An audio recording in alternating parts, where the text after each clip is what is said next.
Hi guys welcome back to my channel. ఈరోజు నేను ఒక సింపుల్ వంకాయ మసాలా రైస్ చూపించబోతున్నాను. సో ఎప్పుడైనా వంకాయ కర్రీ తినడం అవి బోర్ కొడితే ఎప్పుడైనా ఒకసారి ట్రై చేయండి. ఎక్కువ స్పైసీగా ఉండదు, ఎక్కువ మసాలాలు ఉండవు. చాలా సింపుల్గా కిడ్స్ కూడా తినొచ్చు. సో దానికి కావాల్సిన ఇంగ్రీడియంట్స్లో ఫస్ట్ వంకాయ. ఇక్కడ నేను కాస్కోలో దొరికిన నార్మల్ పెద్ద వంకాయ తీసుకొని కట్ చేసి క్యూబ్స్లో పెట్టుకున్నాను. ఇన్ కేస్ మీకు ఇండియన్ వంకాయలు ఏదైనా దొరికితే చక్కగా అవి తీసుకొని పొడవుగా కట్ చేసుకొని అవైనా చాలా బాగుంటాయి. సో, నెక్స్ట్ వంకాయల తర్వాత నెక్స్ట్ ఆనియన్స్ చాప్ చేసి పెట్టుకున్నాను చిన్న చిన్న ముక్కలుగా. అండ్ దెన్ గార్లిక్ తురుముకొని పెట్టుకున్నాను. సో, మీకు నా దగ్గర జింజర్ లేదు. సో, జింజర్ ఉంటే ginger, garlic 2 ginger garlic paste వాడుకోవచ్చు. నెక్స్ట్ మీకు ఇక్కడ కొత్తిమీర చాప్ చేసి పెట్టుకున్నాను. కొత్తిమీర కొంచెం ఈ కొత్తిమీరతో పాటు కొంచెం కసూరి మేతి కూడా వాడతాను. అండ్ ఇక్కడ హోల్ గరం మసాలా ఫస్ట్ జీలకర్ర తీసుకున్నాను. సో, పెద్ద ఇలాచీ ఉంటుంది కదా! అది, 2 చిన్న ఇలాచీ, ఒక బే లీఫ్, ఒక 2 లవంగాలు. సో, ఎక్కువ మసాలాలు అక్కర్లేదు. ఇంత చాలు. సో, ఇవి మెయిన్ ఇంగ్రీడియెంట్స్.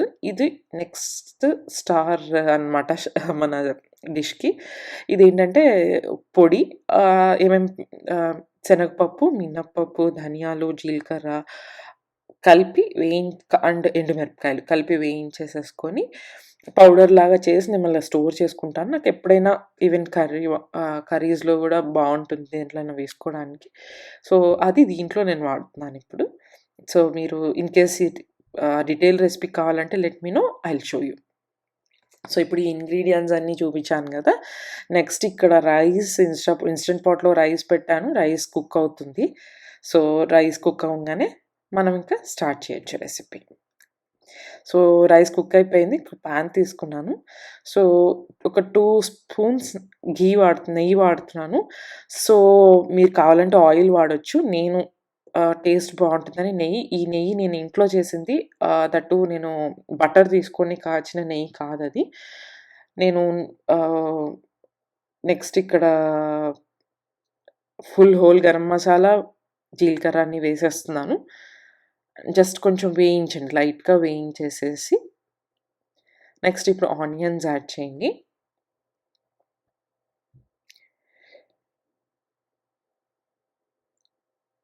కొంచెం ఆనియన్స్ సాటే అయ్యాక ఎక్కువ వేగక్కర్లేదు ఆనియన్స్. జస్ట్ మీకు కలర్ చేంజ్ అయింది అనిపిస్తే ఈ ఈ మాత్రం సరిపోతుంది. వన్స్ అది అయిపోయాక కొంచెం ఈ జింజర్ గార్లిక్ పేస్ట్ ఉంటే జింజర్ గార్లిక్, ఓన్లీ గార్లిక్ వేస్తున్నాను. అది కొంచెం పచ్చి వాసన పోయేదాకా ఫ్రై చేసుకోండి. వన్స్ అది అయ్యాక నెక్స్ట్ ఇప్పుడు మనం వాటర్‌లోంచి తీసిన డ్రైన్ చేసేసిన వంకాయలు. ఇగ నేను ఎక్కువ పీసెసే వాడుతున్నాను. మళ్ళీ కొంచెం వేగాక కొంచెం క్వాంటిటీ ఎనీవే తగ్గిపోతుంది. సో, అందుకని ఎక్కువే వేశాను. సో, అవి కొంచెం ఈ పీసెస్ వరకు సాల్ట్ వేసేసేయండి. వేసేసి కలిపి ఒకసారి లిడ్ క్లోజ్ చేసేస్తే అది కొంచెం ఫ్లేమ్ గూడా సిమ్‌లో పెట్టుకొని మీరు వేయించుకుంటే చక్కగా ఈవెన్‌గా వేగుతుంది. మళ్ళీ అక్కడక్కడ పచ్చిగా అట్లా ఉండకుండా. వన్స్ వేగాక చూడండి ఆల్మోస్ట్ వేగిపోయింది. ఆల్మోస్ట్ 85% వేగిపోయింది. ఇప్పుడు ఈ టైంలో కొంచెం నేను డ్రై కసూరి మేతి ఉంటుంది కదా! కసూరి మేతి ఒక హ్యాండ్‌ఫుల్ అట్లా తీసుకొని బాగా కొంచెం చేత్తోనే క్రష్ చేసేసేసి వేస్తున్నాను.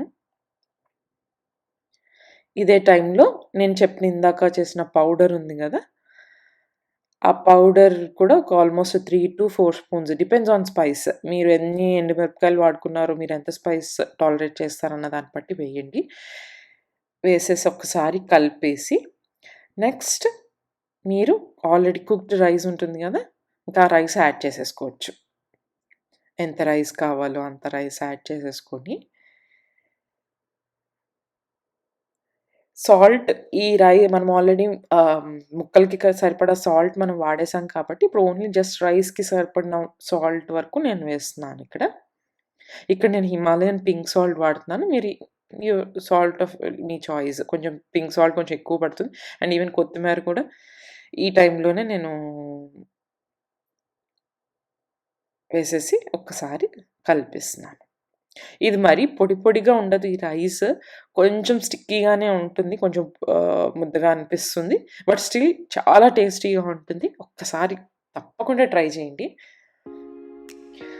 సో, మీకు ఈ వీడియో గనుక నచ్చితే లైక్ చేయండి, షేర్ చేయండి, కామెంట్ చేయండి. Please subscribe to my channel. Thank you.